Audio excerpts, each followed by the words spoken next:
కర్ణాటకలో కాంగ్రెస్ గెలుపుతో తెలంగాణ కాంగ్రెస్ నేతలో నూతన ఉత్సాహం పెరిగింది. తెలంగాణలోనూ గెలిపే లక్ష్యంగా ఢిల్లీ నుంచి వ్యూహాలు రచిస్తున్నారు. గెలుపు గుర్రాల వేటలో కాంగ్రెస్ అధిష్టానం నిమగ్నమైంది. ఇక ఇందుకు సంబంధించిన మరింత సమాచారం ఢిల్లీ నుంచి మా ప్రతినిధి రాజు అందిస్తారు. తెలంగాణ రాష్ట్ర కాంగ్రెస్ రాజకీయాలు ఇప్పుడు ఢిల్లీ కేంద్రంగా నడుస్తున్నాయి. మొత్తానికి ఇప్పటి వరకు అంటే కాంగ్రెస్ లో కర్ణాటక ఎన్నికల ఫలితాల తర్వాత జోష్ వచ్చిందని చెప్పవచ్చు. తర్వాత ఉన్నటువంటి ముఖ్యమైన తెలంగాణ రాష్ట్ర ఎన్నికలకు సంబంధించి ఇప్పటికే అక్కడ కీలకంగా వ్యవహరించినటువంటి సునీల్ కొనుగోలు కావచ్చు, అలాగే ఇతర నేతలంతా కూడా ఢిల్లీ పెద్దలకు సమాచారం ఎప్పటికప్పుడు అందిస్తూ పూర్తి స్థాయిలో ప్రిపేర్ అవుతున్నారు. ఇప్పటికిప్పుడు ఎన్నికలు జరిగినా కూడా కాంగ్రెస్కి దాదాపు 40 సీట్ల వరకు వస్తాయని వారి అభిప్రాయంలో ఉంది. ఇటువంటప్పుడు ఒక ఫిక్స్డ్ ఓటు బ్యాంక్ ఉన్నటువంటి కాంగ్రెస్ తన అభ్యర్థులను నిర్ణయించుకొని వెంటనే కనుక రంగంలోకి దిగితే ఖచ్చితంగా అక్కడ విజయం సాధించే అవకాశం ఉందని తెలుస్తోంది.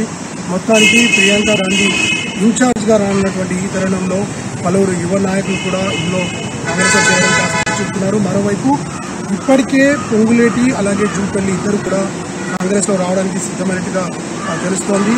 వీరిద్దరు కూడా మరో 2-3 రోజుల్లోనే ప్రకటన చేసినట్లయితే పూర్తి స్థాయిలో కాంగ్రెస్ మరోసారి తన సత్తాను చూపించే అవకాశం ఉంది. ఇక కాంగ్రెస్ వీడి ఇతర పార్టీల్లోకి వెళ్ళినటువంటి నేతలు సైతం తిరిగి తమ సొంత పార్టీలోకి రావాలని చూస్తున్నారు. ఎందుకంటే కాంగ్రెస్లో ఉండే ఫ్రీడమ్ వారికి అక్కడ లేదనే ఒక ప్రచారం నడుస్తుంది.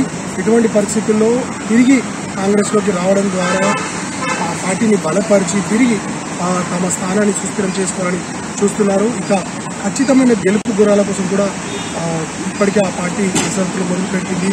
అటు యువ నాయకులు ఇటు సీనియర్ నాయకత్వాన్ని ముందుంచి పార్టీ నడిపించాలని చూస్తున్నారు. ఇక రాహుల్ గాంధీ పర్యటన తర్వాత, అమెరికా పర్యటన తర్వాత దీనిపై మళ్ళీ ఒకసారి చర్చలు జరిగే అవకాశం ఉంది. ఈ నెల 23 తర్వాత జరిగినటువంటి ఏదైతే ఆల్ పార్టీ మీటింగ్ ఏదైతే ఉందో 23న జరిగిన తర్వాత తెలంగాణపై ప్రత్యేకమైనటువంటి శ్రద్ధ చూపించే అవకాశం ఉంది. నిజానికి కాంగ్రెస్కి ఫిక్స్డ్ ఓట్ బ్యాంక్ ఉంది. దాన్ని కనుక సరిగ్గా వాడుకున్నట్లయితే, అలాగే సీనియర్ల సలహాలు సూచనలు, జూనియర్ల దూకుడుతో కూడినటువంటి వ్యవహార శైలితో ఖచ్చితంగా రానున్న ఎన్నికల్లో తమ ప్రభుత్వాన్ని ఏర్పాటు చేయాలని కాంగ్రెస్ సంబంధించినటువంటి పెద్దలు భావిస్తున్నారు. ఇక ఈ 2-3 రోజుల్లో పొంగులేటి చేరిక తర్వాత కూడా పూర్తి స్థాయిలో ఇతర నేతల్ని ఆకర్షించడానికి రంగంలోకి దిగే అవకాశం ఉన్నట్టుగా తెలుస్తుంది. మొత్తానికి మరోసారి తెలంగాణలో కాంగ్రెస్ తన బలాన్ని చూపించడానికి ప్రయత్నిస్తున్నట్టుగా తెలుస్తుంది. చూడాలి రానున్న రోజుల్లో ఎలాంటి అభ్యర్థులు ఎంపిక చేసి ముందుకు వెళ్తుందనేది.